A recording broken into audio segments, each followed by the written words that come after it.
Thank you, Simon. How you doing, Matt? And the question I have is, I think my experience has been that there are leaders that they're hearing your message, they're seeing the value of serving. I think it's growing.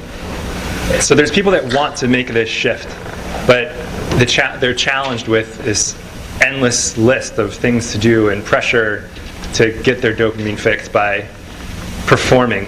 What are some recommendations you have for striking the balance between meeting the objectives that come from higher up and making sure that we're still creating that circle of safety for our people?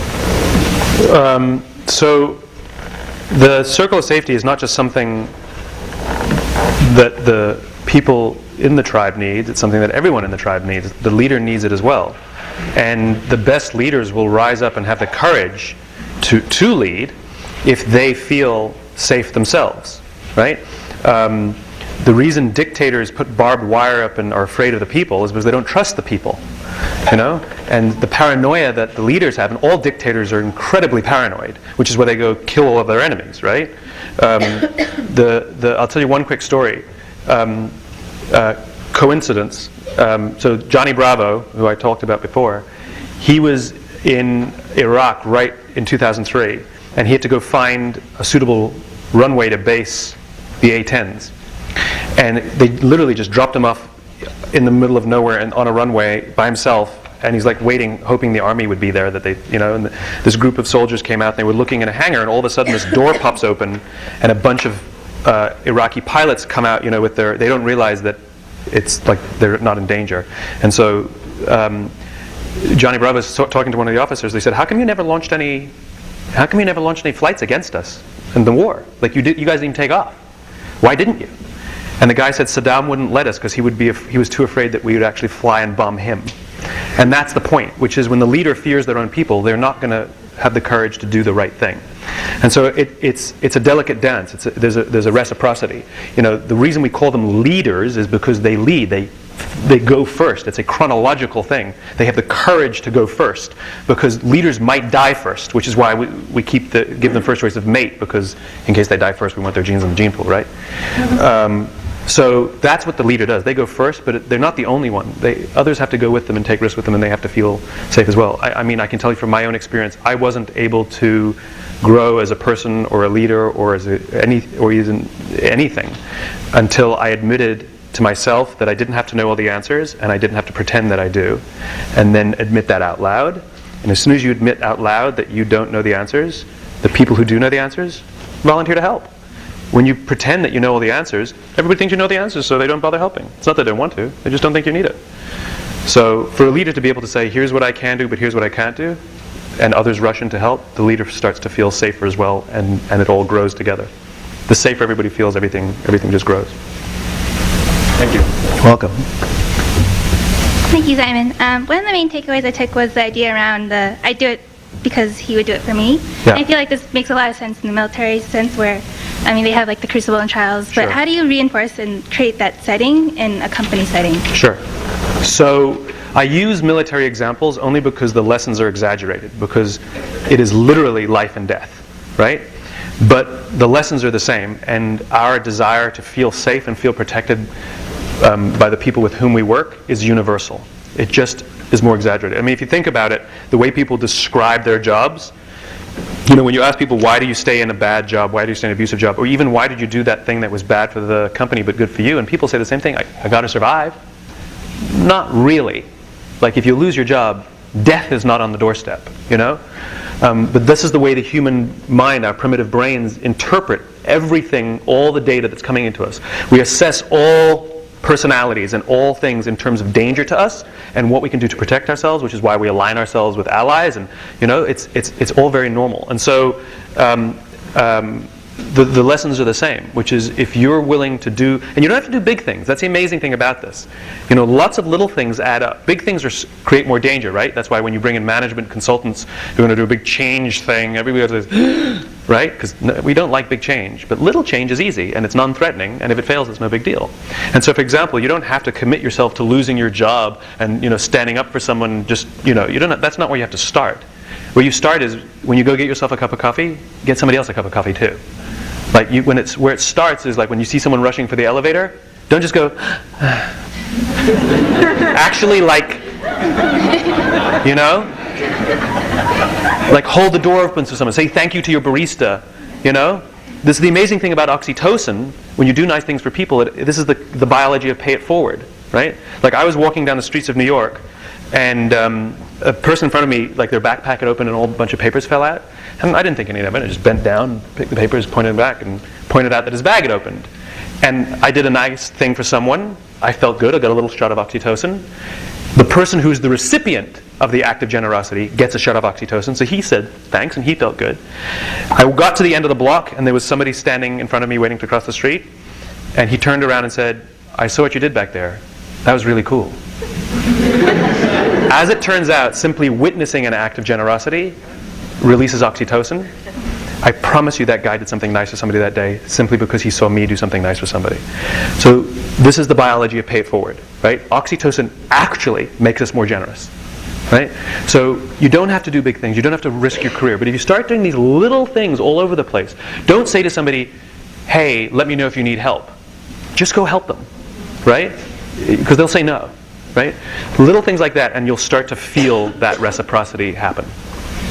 I guess like my follow-up is like, how do you get people to think that way, to start doing those things themselves? Like, this is David Marquet 101, right? David figured this out, which is what we always try to do is we try to convert someone's thinking so that we can achieve a certain behavior. So we do a PowerPoint of here's what you have to think and here's what you have to believe, and hopefully this is what they'll do. And what David learned is it doesn't work that way. What you have to do is create mechanisms that produce certain behaviors, that sort of force certain behaviors, and then the thinking changes. And so one of the things leaders have to do is create the environments in which those behaviors happen. So for example, at Next Jump, the person who runs Super Saturday doesn't get the bonus if the metrics go up. It's the coach who gets the bonus. So what Charlie's done is created a mechanism to look after each other, to share all the mistakes, to share all the information, and in time, because of that mechanism, the behavior was forced, then people start saying, you know, we should start looking after each other more. The thinking comes afterwards. The behaviors come first, and you create a mechanism to generate the behavior. Here's a funny one, by the way. I give long answers. In a bar, if you ever go to a bar, the most profitable bars, they have round tables, sort of long tables, right in front of the bar. Because what happens is without it, people just pile up and come in, they order their drink, and they leave. But when you put this barrier in front of the bar, it forces people to go in a circle, it forces people to stand next to each other, and it forces people to talk to each other, and then people leave the bar going, oh my God, it's so much fun there, I met so many people, and they order more drinks because they're having a good time. They found a mechanism to get people to talk. And by standing next to each other and talking, they have more fun, and when they have more fun, they buy more drinks, and when they buy more drinks, they meet more people, and it's all because of the mechanism of the environment. Right. So I guess I'm finding it hard to believe that beyond like the Gandhis and the Mother Teresas of the world, that all leaders do things, you know, completely selflessly. Like I think a lot of leaders may enjoy that pat on the back, that thank you, that recognition, and they get, I'm going to screw up the chemical, but they get some chemical from doing it. So serotonin is the ideal state to get leaders to a point where they don't need that. They get it more from helping others and. We all like serotonin. Right? Yeah. That it's in us. We want it. We crave it. Of course we want the approval of our parents. Of course we want our friends to like us. You know? There's nothing wrong with that. You know? And that is an internal incentive to get us to do things for each other. So I have no problem with the leader appreciating, you know, all of the things that are done for them. It's when they start to believe that it's they when they start to believe that they deserve it. That's the problem. And when you say, I have a hard time believing that all leaders do this, that's the problem. They don't. They're not really leaders. They're in positions of rank or authority, but they're not real leaders. By the anthropological definition of a leader, the alpha, the dominant. The leader is the one that is willing to sacrifice themselves for the good of the tribe. That's what a leader is. So those people aren't leaders. I mean, The ones who need the desire for the recognition and are doing it solely. the one who have an unbalanced. So I'll give you so there was a former Undersecretary of Defense, and he had retired. It was a year after his retirement, and he gave a speech to a large convention, and he was standing on the stage, and he was sort of sipping his cup of coffee out of the styrofoam cup as he was giving a speech. And in the middle of his speech, he sort of looks down and interrupts himself. And he says, last year I was still the Undersecretary, and I was invited to this exact same event in this exact same room last year. He says, and last year you flew me here business class, and I arrived at the airport. There was someone to pick me up from the airport. They drove me to my hotel. They had already checked me in. They took me up to my room. The next morning, there was somebody meeting me in the lobby, met me in the lobby, drove me to this venue. They took me in the back entrance. They took me into the green room, and they handed me a cup of coffee in a lovely ceramic cup. He says, I'm no longer the Undersecretary, and I flew coach. I took a taxi from the airport to the hotel. This morning, I walked downstairs and took another taxi to this venue. I walked in the front door. I found my way to backstage, and when I asked somebody, do you have any coffee, he pointed to the coffee machine, and I poured myself a cup of coffee in this here styrofoam cup. And his point was that the ceramic cup was never meant for him. It was meant for the position he holds. We pay respect to the position the leader holds, not to the person. We all deserve styrofoam cups. No one deserves the ceramic cup. It's the position that gets the ceramic cup. And it's those that remember that all of the trappings are not for the human being. It's for the place the human being occupies and the responsibility they serve. And they either die or move on, and then they pass the responsibility on to someone else. And they don't deserve the ceramic cup anymore because they don't hold the position anymore. So those that remember that they actually are entitled to none of it, are the ones that become the best leaders. Hi. Hi. My name is Sarah. I am with a program called IMP from Baltimore. We were a recent recipient of Code for a Cause, so we're fortunate to be here as a guest. You have great technology. Yes, now we do. So what our program does is we enroll the most underperforming high school freshmen. So these are kids that have failed all their classes, truant, they're in gangs, they're selling drugs, they're severely depressed, can't get out of bed. And once they're enrolled, they can't get out for 10 years. It's permanent. And then they're given a family, an extended family of 8 volunteers who do everything from pack their lunches, give them rides to school. It's basically building an extended family for everyone. Right now, it's taken us 10 years to build this community of 127 kids, 600 volunteers, and then 700 biological family members. So there's 1,500 of us. The challenge that we're faced with is that there's 18,000 kids that would technically qualify for IMP in Baltimore, and there's many, many more community members who could benefit as volunteers. How do you, when thinking about a unit of change as a city, how do you scale creating this sort of community? So we again, it's taken us 10 years, I get it. 1,500 people. People are dying right now. Yeah. So people will always seek out places of safety organically. That's why they join gangs, right? Because I mean, they join gangs because it's a family. It has traditions. It has rules. You would defend them like they're your own. I mean, it's the same thing, right? They're trying to find some sense of safety somewhere, right? And so the way you scale it is you accept that you won't be the ones doing it. And the goal is to provide the tools so that others may do it as well. Some will do it better than you, and some won't do it as well as you. But it's only scalable if you give others the opportunity to do it, right? So I'll give you a sort of do you have a tagline? Everyone is a mentor, everyone is a mentee. Okay. So you have everyone is a mentor, everyone's a mentee. It's passive, right? In other words, you have to, in your own minds, have a mission that's active. So it's not that everyone is a mentor. It's that like someone deserves a mentor. Like, who are you mentoring? Like, mentor someone. Make it a verb. And it's not mentoring someone. That's just you. It's mentor someone. Like, give us the responsibility to look after somebody else, right? And the more that you serve as the example, look what we've done. You can do this too. You can do it with us. You can do it yourself. And you treat it like a social movement. And all social movements happen and are successful not because they're good at doing it themselves, but because they're good at communicating the vision that they have, in other words, where they're trying to get to. I have a dream, right? And then they offer the leader provides that vision, and then they offer tools and mechanisms that others may partake and invent also themselves. And it starts to happen organically in all sorts of places, with or without you. And that's what you want. Some will do it with you, and some will simply read about what you've done and figure it out themselves, and you won't even know about those people.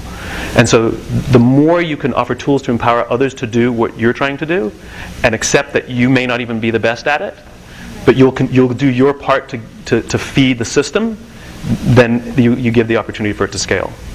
Thank you. Yeah, you're welcome. Hi, Simon. Hi, Sam. So thank you so much for that. It was really awesome. And also I really liked your answer to that, kind of change it to a verb. That was really cool. So my question is kind of different. So you were talking about serotonin and things like that. So I know, I'm not sure what this stands for, but I know like SSRIs or like serotonin, like antidepressant medication has serotonin in it. So I was wondering if you think that antidepressant medication that, let's say, like increases your serotonin chemically, do you see that as a temporary, more non-sustainable fix? So like medication for depression is non-sustainable because for people with chemical imbalances, they would need to take that. So do you recommend somebody with that should get their serotonin from what you mentioned, like dedicating their life to servicing others? Would that be a more sustainable fix? So all of the chemicals are naturally in our bodies, which means they're naturally available to us, and all we have to do is the right things or be in the right environments, and we can get them. Right? We live in an instant gratification society, and everything we want is instant. Right? So I want an answer, I go on Google. I want to buy something, I go online, I get it the next day. You know, like I want to feel loved for 2 seconds, I go online, I send a text, I get a text back. You know, like we send tons of texts and we get lots of texts back. So if we send them out, and we don't get any back, we feel unloved. Right? And so we have found ways to game our system to get the feelings we want in short little bursts. And so the de facto response is, if I'm depressed or if I have insufficient quantities of these things, instead of doing the incredibly hard work of looking after other people, I just take a pill. Right? Now, the important thing to remember is there are legitimate cases where people struggle to get what they need to make them productive members of society, and in those cases, that's why the pills exist. I mean, there are legitimate cases for all of these. The problem is, it's becoming too easy for us. There's not even shame anymore. People aren't embarrassed at taking pills anymore. It used to be that you used to keep that stuff private.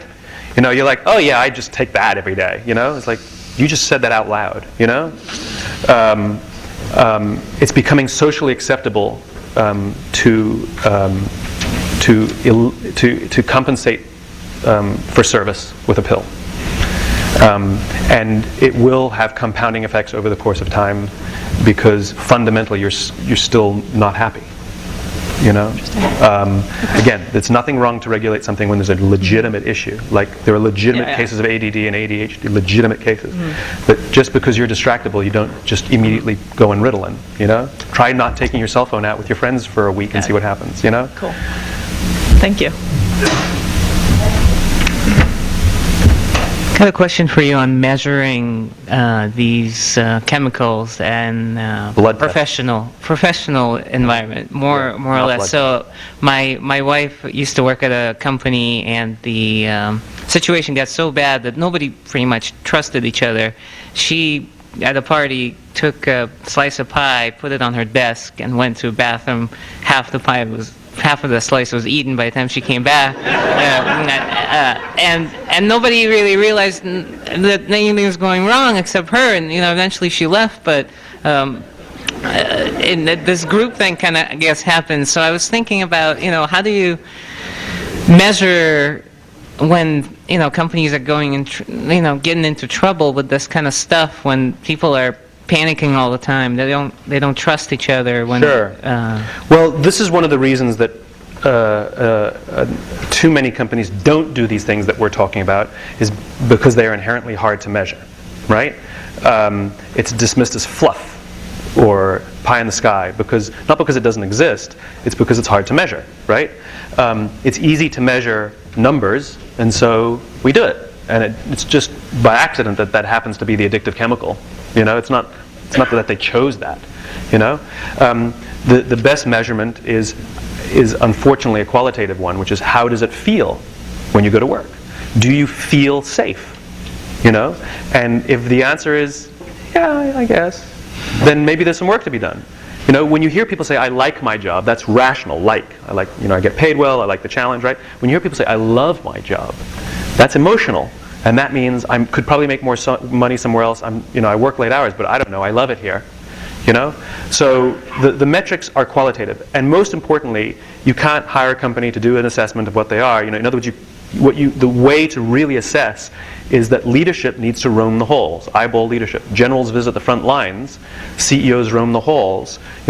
Richard Branson flies on his own planes and helps out with the luggage, with the drinks cart. The leadership gets involved. It does two things. It makes the people feel valued, that the CEO would give up his time just to say hi. But at the same time, it's data for the CEO to see what's going on. The CEO, a good leader, can get a sense of what's going on if they roam the halls on a regular basis. They can see people getting along or not getting along. They can see people communicating or not communicating. Any human being worth their salt can sense social situations. All of us have been in a social situation where we can sense the tension. Like you see two friends, who don't like each other, and you walked in on it. You're like, what just happened? Like we're good at it.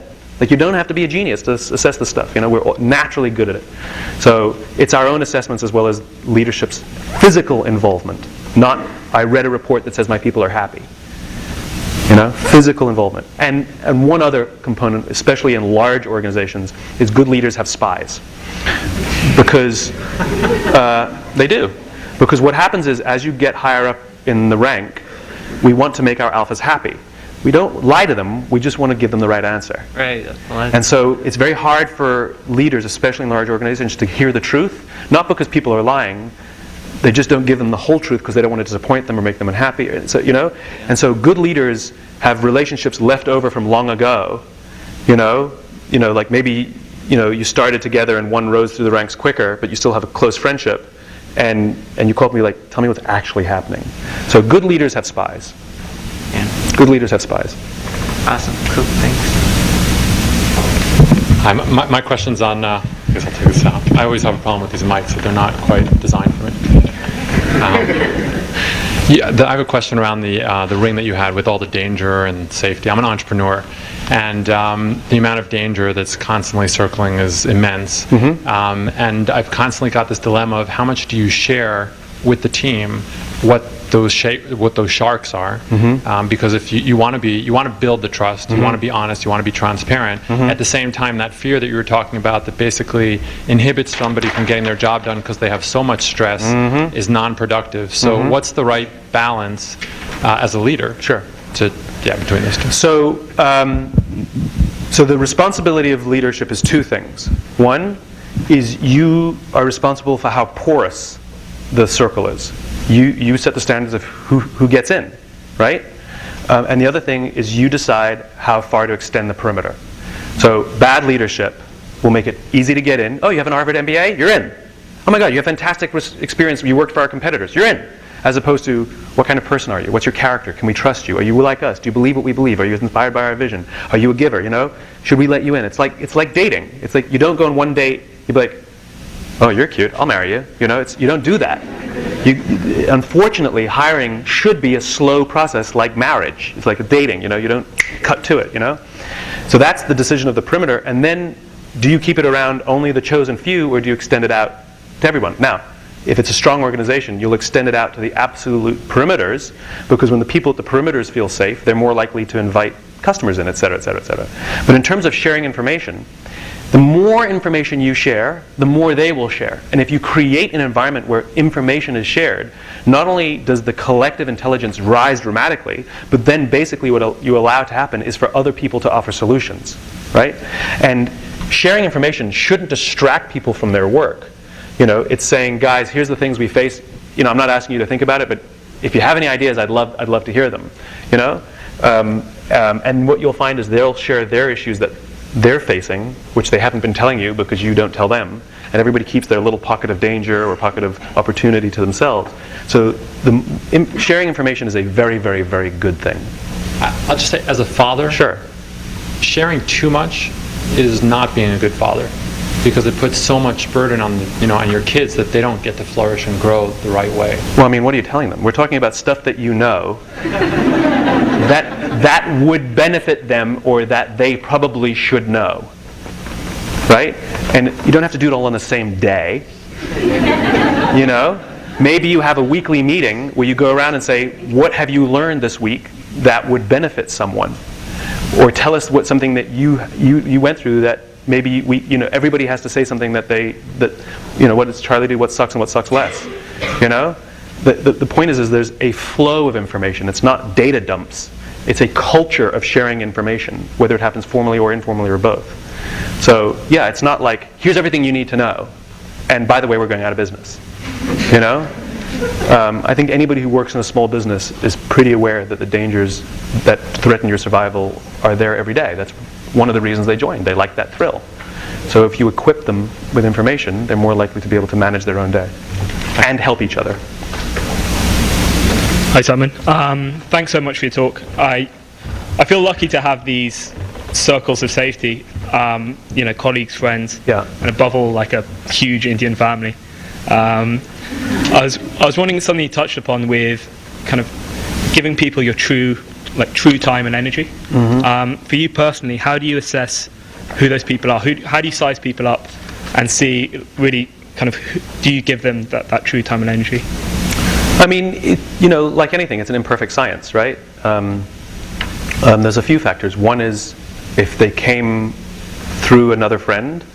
Like if your friend loves you and trusts you, then you're more likely to trust and give the benefit of the doubt to people they introduce you to. Because, hey, you guys are going to get along, right? We've all been introduced by people that, like, we barely know the person who introduced us. And now they're like, you guys would get along great. I'm like, you don't even know me, And so, I don't think it's more complicated than you think it is. This is why we have our guts, we sort of like assess. And sometimes we're right and sometimes we're wrong. But to start not with a position of cynicism, but to start with a position of, all right, I'm open. I don't have to say yes, but I'm open, and to let somebody and to give somebody the opportunity to be heard. 99 times out of 100, people don't actually want anything. They just want to feel that you heard them. And so learning to listen and do all of the body language that, like, I could give you the answer like this, right? So what you want to do is make people feel heard. Right? Or I can walk over to you, look you in the eye, face my body towards you, and have a proper conversation with you. And even if I give you the wrong answer, I don't completely answer your answer, you're going to go, okay, cool, no, I think that was good, thank you. Thanks, I think that was good, thank you. Yeah.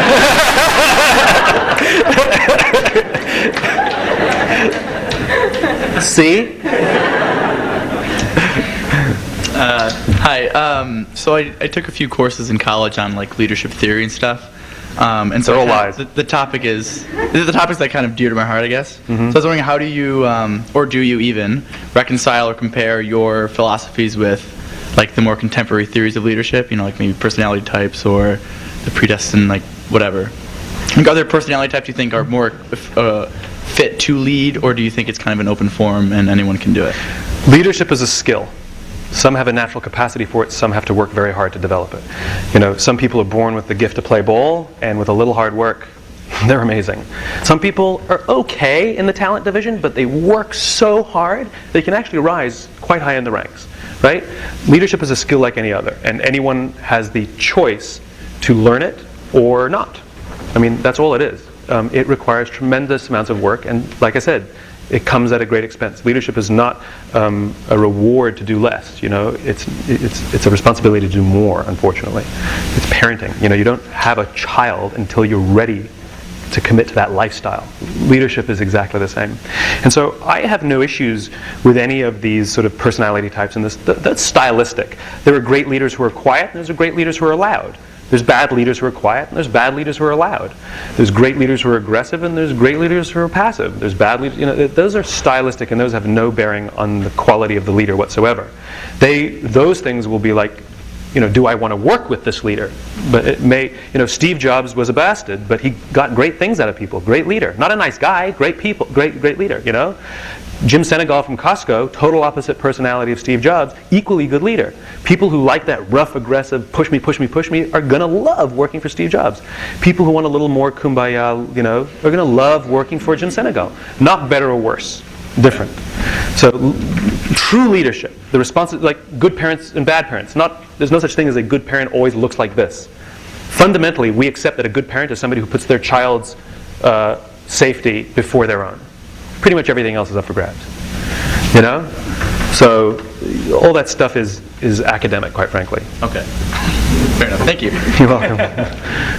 Not bad and good to study. Just doesn't. It wasn't a waste, I promise. So I have a question on the cavemen. Yeah. In regards to the, I figure someone would probably ask you about it, right? So I'll see what I can do. If you've got one tribe of cavemen who all trust each other, right, and there's danger outside, and one tribe who don't trust each other? No, they trust each other. Oh, okay. But there's danger outside. Yeah. You've got a second tribe, Yeah. all trust each other, danger outside. Yeah. How does the us versus them become all of us? Like if they meet each other, and especially in a work environment, Yeah. if a small group trusts each other and another small group trusts each Yeah. other, how do you form bonds that way without distrusting them initially? Okay. So it's not like the Geico caveman here, right? The early Homo sapiens from 50,000 years ago in the Paleolithic era were just like us. It's exactly the same animal, okay? Exactly the same animal. It's just as intelligent, right? And so don't think of like guys like going ugh and holding clubs. It's not like big brows, They looked like us, they sounded like us. It was probably more, the lives they lived was probably more similar to like a modern day Bedouin tribe, or like that kind of thing, where they lived in small communities with like huts and they had their animals. And if you look at the Bedouins, you look at the Mongols, you can go to the Middle East, they all have cultures of generosity to your neighbors, all of them.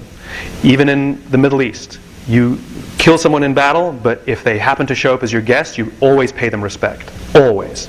Right? It's deeply, deeply rooted in the culture. And the reason is because I might be the guest next time. And so there's this, that's how it functions, which is if we were always warring with each other, then none of us would survive. So these lessons, these natural dispositions that we have go beyond. What started to happen is why we started to fight for fight and all that stuff was probably due to resources, which is we're terribly wasteful human beings, and it's widely believed that early Homo sapiens understood farming long before we became agrarian, right? And the reason they never bothered is because there was enough food. They would just go kill more and like hunt more, and once we used the food supply up here, we just moved. Right? And then when we used it up here, we just moved again. And it's only after the Ice Age, when all of a sudden we're moving and there's no more food, we're like, I guess we'll start farming, And so what starts to happen is when you start farming, you start to settle down, now you start having abundance. And your population starts to get bigger than 150, and these natural systems start to break down, right? And now you're competing for resources, because we have stuff and you have stuff, but you have more, and then it starts to become difficult. But if you want to use the example of the olden days, I would imagine, and my understanding is, for the most part, it was pretty functional because they needed each other as much as they needed their own tribe.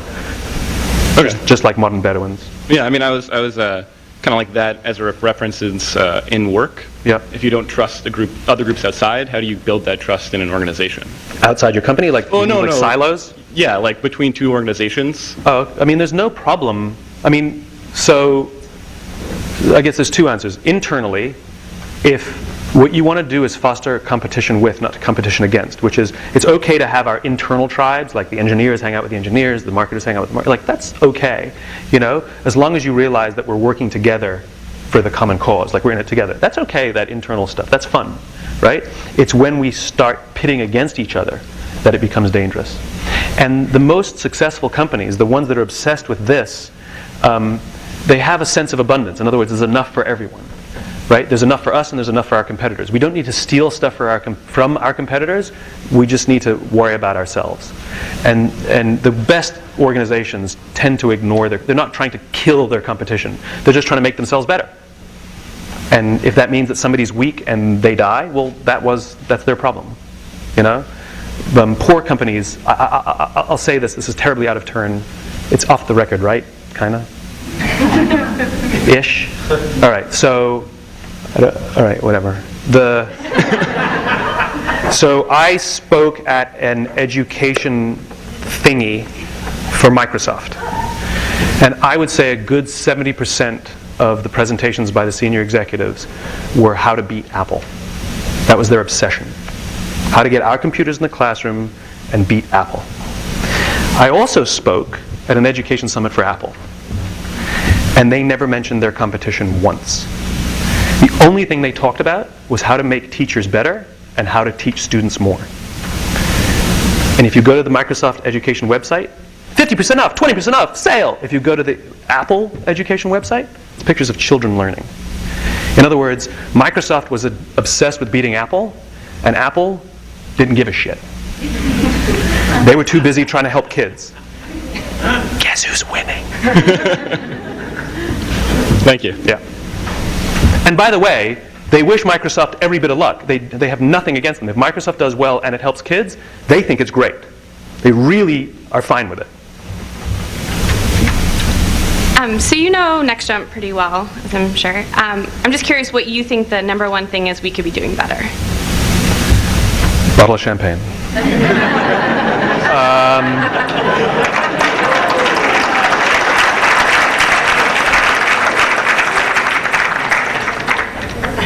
I have a good answer. I guess you're the judge. You could be better at being better. In other words, if the goal is constant improvement, then you should constantly improve how you're managing constant improvement. Was that evasive enough? Yes. All right, you want to go down this road?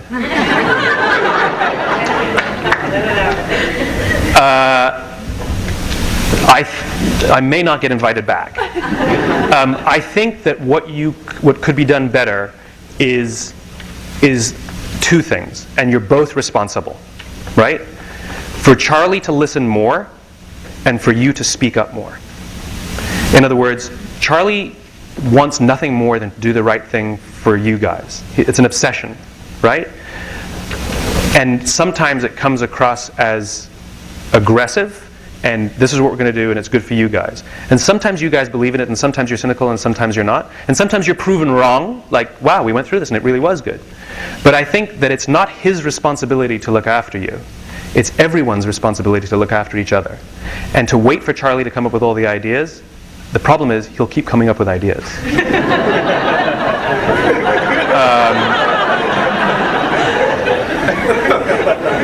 And so I think you would both benefit more. I think where you can both get better is if Charlie lets you guys figure some stuff out yourself, even though he's so... Have you seen the video with the nail in your head? Yes. So there's a guy and a girl sitting on a couch talking, and she has a nail in her head. Like literally a nail in her head, right? And she goes, I just keep having these headaches. And he goes, you have a nail in your head. And she goes, why won't you listen to me? I'm telling you that I've been really struggling lately. And he's like, you have a nail in your head. She goes, why do you keep trying to fix everything? You know? And he goes, I just want to feel listened to. I just want to be heard. He goes, go ahead. And he goes, so I have this nagging pain, and I snag like all my sweaters, right? And he's like, go on. You know? The point is he needs to let you feel heard, but you need to take responsibility for the nail in your head. Thank you. Yeah.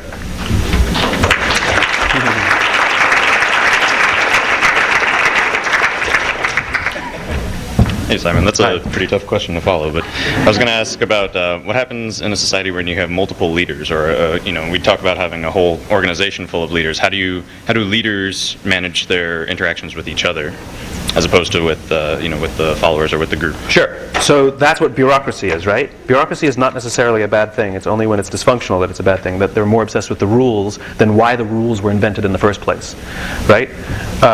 So when an organization is small, it's like, I'll redraw it. when an organization is small, that was awesome. Don't worry about it. When an organization is small, it's like we're all very close to the leader, and so it's kind of easy. As the organization grows, the leader can't be in all places at all times. It's physically impossible. And remember, physical matters. And so the leader must have a layer of leadership and task them with taking care of the next layer of leadership, who has to take care of the next layer of leadership, who has to take care of the next layer of leadership, right? And it's this ability to have the responsibility for human beings filter down, that this level of leadership now worries about this level of leadership, and then they will worry about the customers or the clients, whoever's outside, right? And so we have to, this is what David did on his submarine, which is, it's traditional for the captain to take responsibility for everybody. It's a lot of people, and they're doing a lot of different things. The captain can't be in all places at all times. So David realized there was this level in the middle, his NCO core, that was basically unempowered, and as a result, didn't do what they were supposed to be doing. And so it forces the captain to take responsibility because nobody else was. And he literally stepped back and said, you have the power to take care of these people, and I will take care of you. And so it levels it down. So leaders empower leaders, empower leaders, empower leaders, and then what you produce are leaders at the edges. When you have an amazing customer service experience with Southwest Airlines or something, that person acts like a leader. They act like they have all the authority and all of the control to make all the decisions because that's what they're doing. That's what happens. Sure. Leaders empower leaders who act like leaders, who empower leaders who act like leaders, and it filters down. So a single person can be both a leader in certain groups and a follower in certain other groups. Is that what you're saying? We were all things at all times.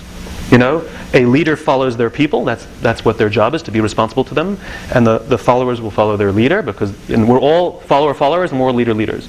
It's very much the main reason we call them leaders is because they go first. There's a risk component. He took the risk first and checked out that it was safe, and we went along. Right? We didn't want to go first. We gave him first, but in return for going first, we'll give him all the advantages. Make more money, have the first choice. We're good. It's the deal. Right? Sure. So leadership is the choice to take responsibility for another human being. It doesn't mean that you have the most authority. It means that you have authority for your sphere and you are a leader. There are leaders in the middle and no leadership at the top sometimes. Stop thinking of leadership just in terms of rank. Thanks. Yep. Love your work, Simon. And, a great confirmation of your kind of contention that making people feel safe is kind of at the core of how people operate was Andre Agassi's book, Open, where he actually said in those exact words that the thing that turned around his life and that he is going to devote the rest of his life to helping others feel safe in a way he never did. That's and that was, one was out of fear of complete annihilation and really a real struggle that he went through. But the question that I have, and I'm sure you're familiar with this distinction between deficiency motives and growth motives. And when you look at the whole notion of wanting to be safe, it really comes out of a deficiency, a pretty deep deficiency. And you'll get people like, I've worked with so many people who, for instance, in the military or FBI undercover agents, who put themselves intentionally under enormous unsafeness. That they very willfully put themselves in situations that can at any moment cause, terrible bodily or psychological harm. And they do it very willingly. And what drives them is a growth motive, which is much more inspirational to them. And to what extent do you think this notion of maybe is it really helping other people feel safe, or is the longing that people want to feel cared for? That people really have the sense that I want to feel valued, and when I feel valued, that frees me, and I'm much more willing to give what is my precious gift to the world, my energy, in service of whatever it is you want. So it's this distinction between, is it really basic, and how far will filling a deficiency motive take me toward actually something that will inspire me, because that doesn't inspire me to feel safe. Inspiration comes from somewhere else. I think to a large degree it's a semantic issue, which is it's not so much like the idea of I'm going to be safe here and I'm not going to raise my head or take any risks because I just want to be safe. That to me is self-preservation, as opposed to because I feel that others are watching my back, I'm more willing to take the risks. In other words, people will engage in the former, I think, when the dangers are rife throughout the organizations, and now I have no choice but to protect myself. That's the like, I'm not going to take any undue risk here. Where when protection instead of safety is offered, because I feel protected, then I'm more likely to take the risk. So I mean, one of the reasons the special forces or these FBI agents, I'm sure, are willing to do these things is not just their self-motivation for growth, but it's also the knowledge that there's somebody who's watching out for them, somebody somewhere. You know, I mean, like you talk to soldiers and Marines, one of the reasons that they rush into these things is even the knowledge that if they die, someone will risk their lives simply to return their body to their families. You know, it's that idea that someone actually cares about me. Yeah. And so I think the nuance is, I think, an important one to your point, which is if I'm working for self-preservation, that's the deficiency. Yeah, and the notion that isn't particularly inspirational, right. That is survival-based. Agreed. And to really chase something because you really feel like it's the right thing to do, and it's right. really rooted in deep values that are, honorable, that kind of starts a different channel of motivation. No, I completely agree. And I think when it is deficiency, it's because I feel dangers are immediate. And when I feel inspired, it's because I feel protected by my family, by my group, by my tribe. So I will put myself at risk to grow. Great. I think that's the. I think it's a proximity debate.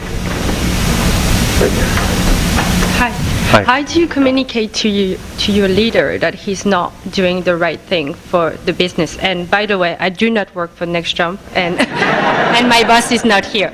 So, all right. Yeah. Okay. Without getting fired. Oh yeah, no.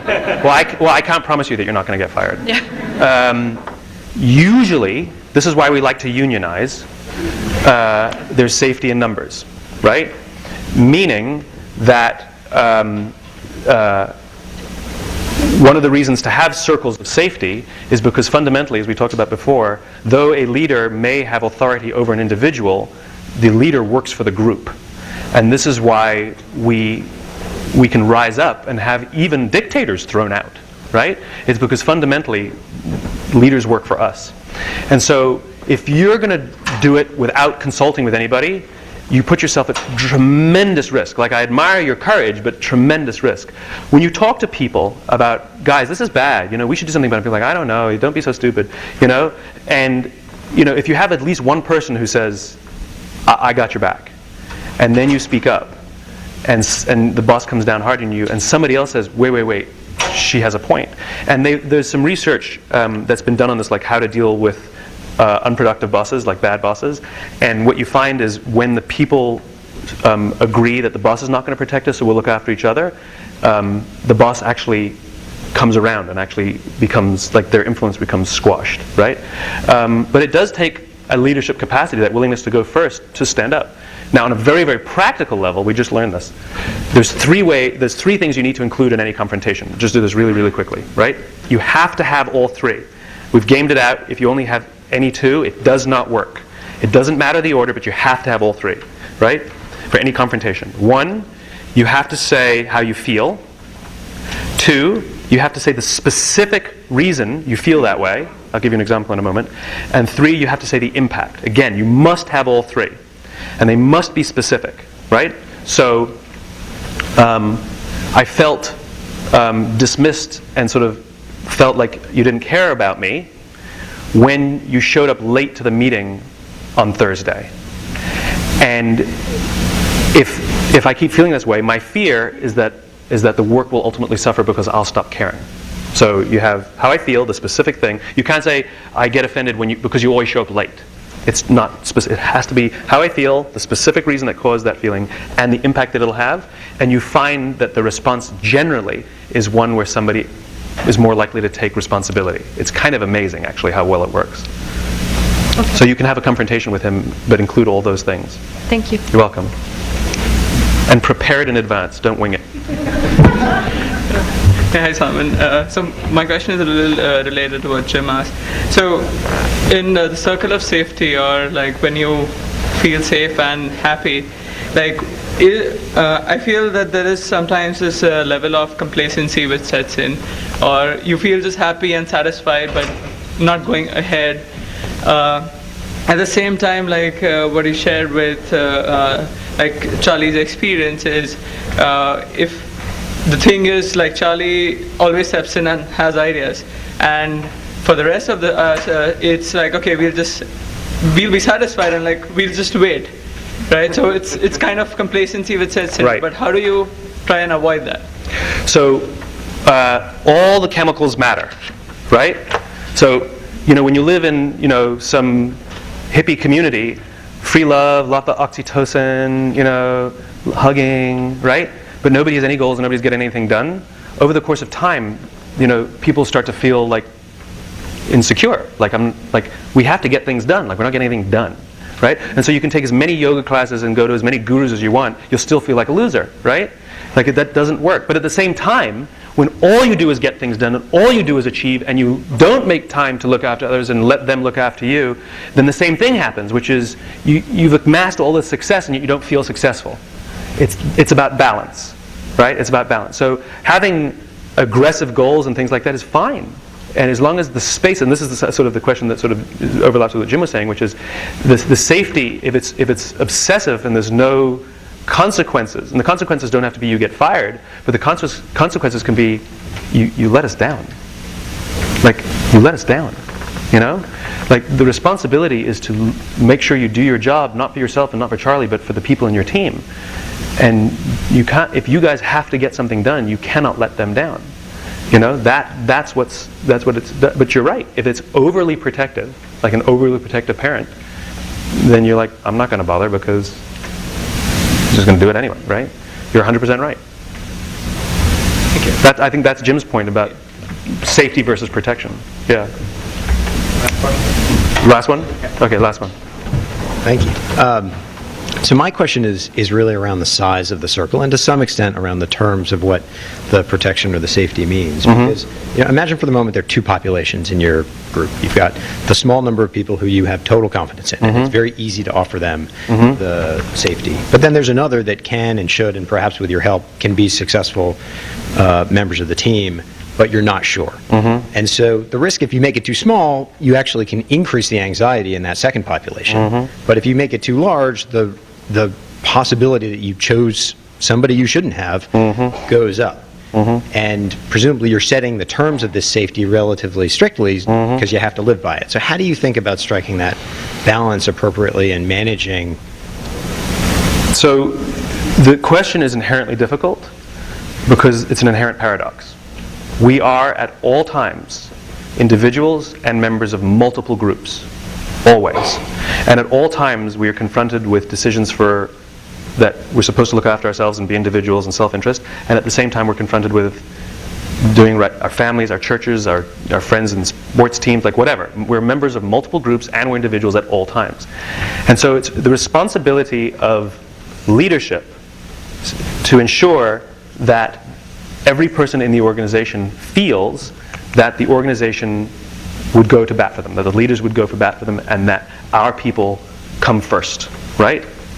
There will always be pockets, which is fine, right? But the question is, although you would protect your own, you wouldn't do it at the sacrifice of another. It's sort of like there's only a finite number of personality types, right? You can choose who you want on your team. There's basically three options, right? You can have somebody who's immensely confident in their own ability and doesn't think they're better than everyone else. You can have someone who's immensely confident in their own ability but thinks they're better than everyone else. Or you can have somebody who's totally insecure and lacks confidence in their ability. Who do you want on your team? It's such a stupid question, it's so obvious, which is you want people who are confident in their ability but don't think they're better than everyone else. And so the more mechanisms that exist to help the people inside the organization build their confidence, but not see themselves as any more important, but see themselves as needing each other, what starts to happen is, not only does that affect the individuals, but affects the groups. So the marketing group will say, we're the best marketing group that is, but we need the sales group to help us, and we need the engineering group to help us, and we need product. But if you're saying you have to offer the safety to everyone in the entire organization, that, to some extent, doesn't that diminish the degree of safety you can offer them? Again, these things don't happen simultaneously every day, all day. Right. You know, you're going to have a core group of people that you're working with every day, and you're going to have most of your interaction with these people, and you're going to care about these people, and you want them to do well. There may be times where you're working with another group, someone is struggling, the group is struggling, and either you as an individual or you as a group offer your service to each other. I mean, it's not like everything happens at once. Right. You know, and these chemicals, you know, I make it sound simpler than it is. They don't fire neatly. They fire in combinations, they fire in different quantities. Human beings are messy. Right. You know, and these organizations are messy, which is why the idea of constant improvement matters. Thanks. You're welcome. Thank you very much.